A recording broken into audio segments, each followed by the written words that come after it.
যুক্তরাষ্ট্রের সাথে শুল্ক আলোচনা চালিয়ে যাওয়ার পরিকল্পনা করছেন। আগামী মাসে অনুষ্ঠেয় G7 শীর্ষ সম্মেলনের ফাঁকে মার্কিন প্রেসিডেন্ট ডোনাল্ড ট্রাম্পের সাথে আলোচনার মাধ্যমে রবিবার অর্থনৈতিক পুনরুজ্জীবন মন্ত্রী আকাজাওয়া রিওসি প্রধানমন্ত্রী ইশিবার সাথে বৈঠক করেছেন। আকাজাওয়া হলেন শুল্ক আলোচনায় জাপানের পক্ষে প্রধান আলোচক।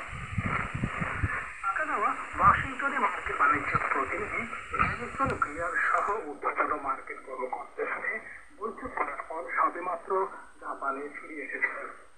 এই বৈঠকে দ্বিপাক্ষিক আলোচনার সর্বশেষ দফায় কি আলোচনা হয়েছিল সে সম্পর্কিত বিষয় প্রধানমন্ত্রীকে অবহিত করা হয়। এর আগে ইশিবা বলেছেন যে আসন্ন G7 শীর্ষ সম্মেলনকে সামনে রেখে জাপানের প্রতিনিধি দল তার মার্কিন প্রতিপক্ষের সাথে আলোচনা চালিয়ে যাবে। আগামী জুনের মাঝামাঝি সময় কানাডায় G7 নেতৃবৃন্দের বৈঠক হওয়ার কথা রয়েছে। ইশিবা আরো বলেন যে তার সরকার জাপানে মার্কিন সামরিক জাহাজের মেরামত সহ আর্থিক অঞ্চলে নেভিগেশন ও অন্যান্য উদ্দেশ্যে ব্যবহৃত আইস ব্রেকার জাহাজগুলোর বিষয়ে সহযোগিতা বৃদ্ধির কথা বিবেচনা করছে। উল্লেখ্য, দ্বিপাক্ষিক বাণিজ্য আলোচনায় জাপান জাহাজ নির্মাণ খাতে সহযোগিতা এগিয়ে নেওয়ার জন্য একটি পরিকল্পনা প্রণয়নের প্রস্তাব করেছে। মার্কিন প্রেসিডেন্ট ডোনাল্ড ট্রাম্প বলেছেন যে নিপ্পন স্টিলের সাথে চুক্তির পরও ইউএস স্টিল আমেরিকার নিয়ন্ত্রণেই থাকবে এবং জাপানি ইস্পাত নির্মাণকারী প্রতিষ্ঠানটির এতে আংশিক মালিকানা থাকবে। রবিবার সাংবাদিকদের প্রশ্ন উত্তরদানকালে ট্রাম্প ইউএস স্টিল অধিগ্রহণে নিপ্পন স্টিলের পরিকল্পনা সম্পর্কে এই মন্তব্য করেছেন। তিনি বলেন, এটি মার্কিন যুক্তরাষ্ট্র দ্বারা নিয়ন্ত্রিত হবে, অন্যথায় আমি চুক্তিটি করব না। ট্রাম্প নিপ্পন স্টিলকে খুব ভালো কোম্পানি বলে অভিহিত করেছেন এবং বলেছেন যে এটি একটি বিনিয়োগ এবং এটি একটি আংশিক মালিকানা। তবে চূড়ান্ত চুক্তিটি কেমন হবে তা এখনো স্পষ্ট নয়। ট্রাম্প বলেছেন, আমরা বিষয়টি দেখব। শুক্রবার সামাজিক মাধ্যমের একটি পোস্টে মার্কিন যুক্তরাষ্ট্র এবং জাপানি ইস্পাত নির্মাণকারীদের মধ্যে একটি পরিকল্পিত অংশীদারিত্ব চুক্তি অনুমোদনের ইচ্ছা প্রেসিডেন্ট প্রকাশ করেছেন। তার সর্বশেষ এই মন্তব্য থেকে বোঝা যাচ্ছে যে 5ই জুনের মধ্যে চূড়ান্ত সিদ্ধান্ত গ্রহণের আগে তিনি এখনো চুক্তিটি বিবেচনা করছেন। এদিকে মার্কিন সংবাদ মাধ্যম ব্লুমবার্গ বলছে, বিনিয়োগকারী, নির্বাহী এবং কূটনীতিকরা এখনো নিশ্চিত নন যে মার্কিন প্রেসিডেন্ট কি অনুমোদন করেছেন। মার্কিন প্রেসিডেন্ট ডোনাল্ড ট্রাম্প বলেছেন যে তিনি ইউরোপীয় ইউনিয়নের উপর 50% শুল্ক আরোপের সময়সীমা বর্ধিত করেছেন। তিনি বলেন যে আলোচনাকারীদের একটি চুক্তিতে পৌঁছানোর জন্য আরো সময় দেওয়ার উদ্দেশ্যে তারিখটি 1 মাসেরও বেশি সময় পিছিয়ে দেওয়া হবে। ট্রাম্প সাংবাদিকদের বলেন যে তিনি ইউরোপীয় কমিশনের প্রেসিডেন্ট উর্সুলা ফন ডের লাইনের সাথে টেলিফোনে কথা বলেছেন। আমাদের খুব ভালো একটা আলোচনা হয়েছে এবং আমি তারিখটা পিছিয়ে দিতে রাজি হয়েছি। আমার ধারণা সময়সীমা 9 জুলাই নির্ধারণ করার জন্য তিনি অনুরোধ করেছিলেন। ট্রাম্প আরো বলেন, ইউরোপীয় কমিশনের প্রেসিডেন্ট বলেছেন যে আমরা দ্রুত একত্রিত হব এবং দেখব আমরা কিছু একটা সমাধান করতে পারি কিনা। উল্লেখ্য, ট্রাম্প শুক্রবার ইউরোপীয় ইউনিয়ন থেকে আসা পণ্যের উপর 50% শুল্ক আরোপের হুমকি দিয়েছিলেন।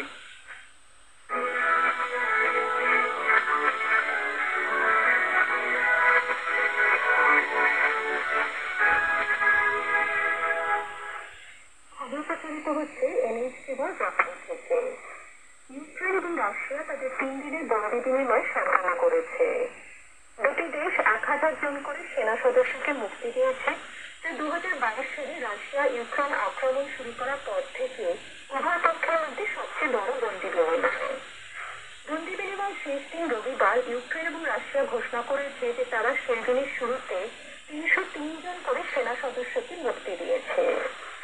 16 মে তুরস্কে ইস্তাম্বুল শহরে সরাসরি আলোচনার সময় দুই দেশই বিনিময় সম্মত হয়। এদিকে শনিবার রাত থেকে রবিবার পর্যন্ত ইউক্রেনের উপর শত শত ড্রোন এবং ক্ষেপণাস্ত্র হামলা চালিয়েছে রাশিয়া। ক্ষতিগ্রস্ত এলাকাগুলির মধ্যে রয়েছে রাজধানী কিভ এবং উত্তর পশ্চিমাঞ্চলীয় জাইতোনি। 3 শিশু সহ কমপক্ষে 12 জন নিহত হয়েছেন। এই হামলায় 300টি ড্রোন এবং 70টির মতো ক্ষেপণাস্ত্র ব্যবহার করা হয়, যার মধ্যে ব্যালিস্টিক ক্ষেপণাস্ত্র ছিল। রয়টার্স বার্তা সংস্থা এই হামলাকে ইউক্রেনে রাশিয়া আক্রমণ শুরু করার পর থেকে সবচেয়ে বড় বিমান হামলা হিসেবে বর্ণনা করেছে। শুক্রবার রাশিয়ার পররাষ্ট্রমন্ত্রী সের্গেই লাভরভ বলেছেন যে মস্কো একটি টেকসই, দীর্ঘস্থায়ী এবং ব্যাপক সমাধান অর্জনের লক্ষ্যে শর্তাবলী রূপরেখা স্বল্পলিত একটি খসড়া নথি প্রস্তুত করার জন্য কঠোর পরিশ্রম করছে। তিনি আরো বলেন, বন্দি বিনিময় সম্পন্ন হলে রাশিয়া ইউক্রেনের কাছে খসড়াটি পেশ করতে প্রস্তুত থাকবে। জাপানি প্রতিরক্ষা মন্ত্রণালয় রবিবার ঘোষণা করেছে যে চীনা নৌবাহিনীর বিমানবাহী রণতরী লিয়াওনিং ওকিনাওয়া জেলার সেনকাকু দ্বীপপুঞ্জের উপকূলে পূর্ব চীন সাগরে যাত্রা করেছে। মন্ত্রণালয় জানায় যে যুদ্ধ বিমানগুলি রণতরী থেকে উড্ডয়ন এবং অবতরণ করেছে। মন্ত্রণালয় জানায় যে রবিবার সকাল 7টার দিকে কুবাশিমা দ্বীপ থেকে প্রায় 200 কিলোমিটার উত্তরে লিয়াওনিং এবং আরো 4টি জাহাজ সমুদ্রে চলাচল করছে বলে নিশ্চিত করা হয়েছে। তারা বলেছে যে লিয়াওনিং থেকে যুদ্ধ বিমান এবং হেলিকপ্টারগুলি উড্ডয়ন ও অবতরণ নিশ্চিত করা হয়েছে। এর প্রতিক্রিয়া হিসেবে জাপান বিমান আত্মরক্ষা বাহিনী তাড়াহুড়ো করে তাদের যুদ্ধ বিমানগুলিকে প্রস্তুত রাখে। তবে জাপানের আকাশসীমা লঙ্ঘনের কোনো ঘটনা ঘটেনি। এই প্রথম প্রতিরক্ষা মন্ত্রণালয় পূর্ব চীন সাগরে চীনা বিমানবাহী রণতরী থেকে যুদ্ধ বিমান উড্ডয়ন এবং অবতরণের ঘোষণা দিয়েছে। মন্ত্রণালয় জানিয়েছে যে চীনা সামরিক বাহিনীর সাম্প্রতিক ক্রমবর্ধমান কার্যকলাপের বিষয়ে আলোচনার আগ্রহ প্রকাশের জন্য জাপান কূটনৈতিক চ্যানেলের মাধ্যমে চেষ্টা চালাচ্ছে। উল্লেখ্য, জাপান সেনকাকু দ্বীপমালা নিয়ন্ত্রণ করে। চীন ও তাইওয়ান দ্বীপগুলোর মালিকানা দাবি করে। জাপান সরকার এই অবস্থান বজায় রেখে চলেছে যে এক্ষেত্রে সার্বভৌমত্বের কোনো বিষয় নেই।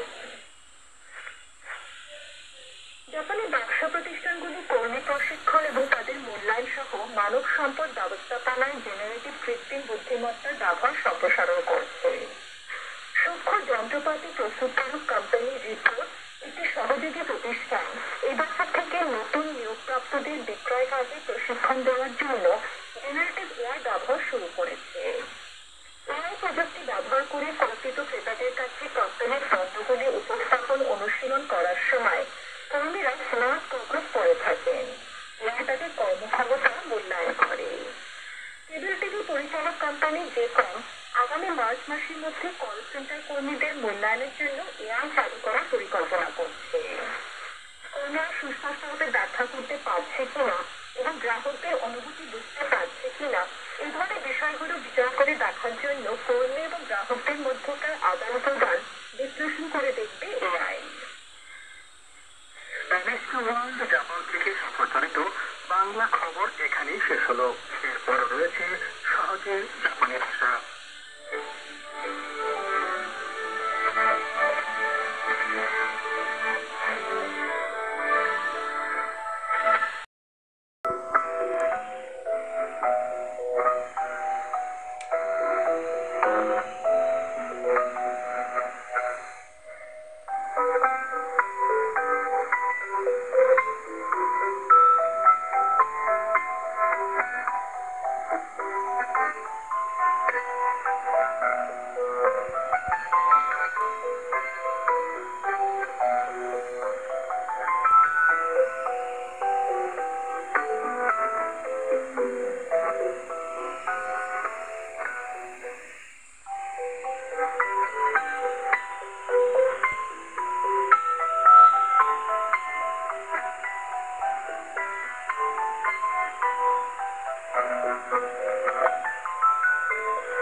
655 किलोहर्ट्ज पर दक्षिण पश्चिम एशिया क्षेत्र के लिए। समय हुआ है UTC अपराह्न 3:30 बजे, यानी भारतीय समयानुसार रात 9 बजे।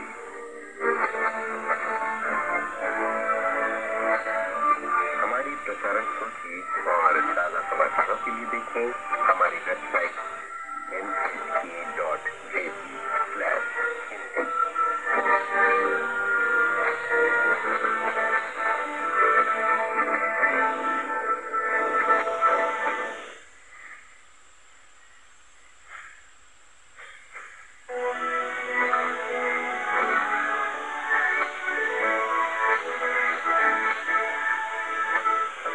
टोक्यो से NHK न्यूज जापान की हिंदी सेवा में आपका स्वागत है।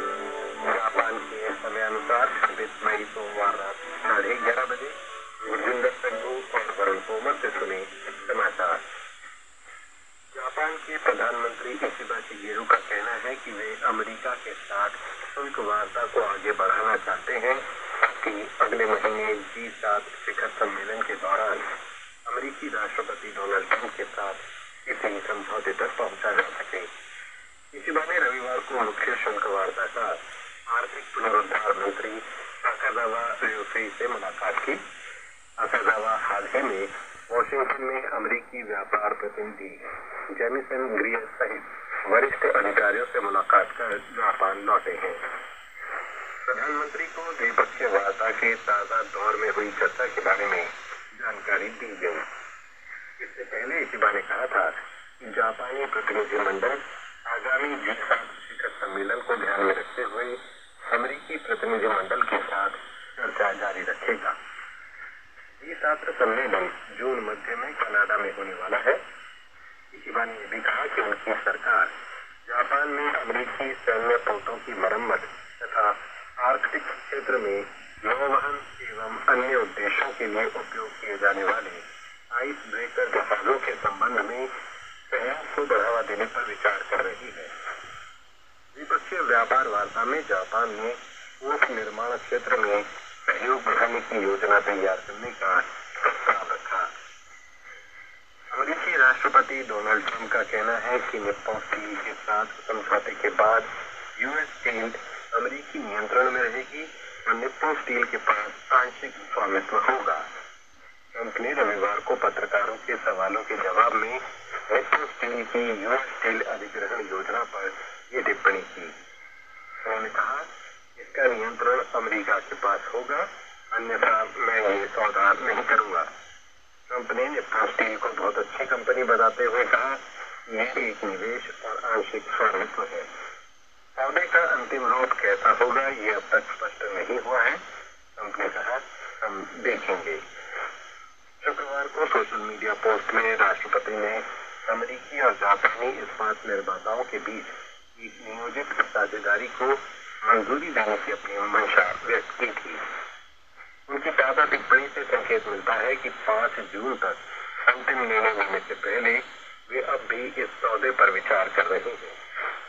अमेरिकी मीडिया केंद्र ब्लूमबर्ग का कहना है कि निवेशक, अधिकारी और राजनयिक अब भी इस बात को लेकर अनिश्चित है कि अमेरिकी राष्ट्रपति ने वास्तव में इस प्रकार की स्वीकृति दी है। अमेरिकी राष्ट्रपति डोनाल्ड ट्रंप का कहना है कि उन्होंने यूरोपीय संघ यानी EU पर 50% शुल्क लगाने की अंतिम समय सीमा को आगे बढ़ा दिया है। उन्होंने कहा कि समय सीमा को 1 महीने से भी अधिक समय के लिए आगे बढ़ा दिया जाएगा ताकि वार्ताकारों को समझौता करने के लिए अधिक समय मिल जाए। ट्रंप ने संवाददाताओं को बताया कि उन्होंने यूरोपीय आयोग की अध्यक्षा उर्सुला वॉन डर लेयन से फोन पर बात की। ट्रंप ने कहा, हमारी बातचीत बहुत अच्छी रही और मैं तारीख आगे बढ़ाने पर सहमत हो गया। उन्होंने 9 जुलाई तक का समय मांगा है। उन्होंने कहा कि हम सब जल्दी ही मिलेंगे और देखेंगे कि क्या समाधान निकाला जा सकता है। ट्रंप ने शुक्रवार को यूरोपीय संघ से आने वाली वस्तुओं पर 50% का शुल्क लगाने की धमकी दी थी।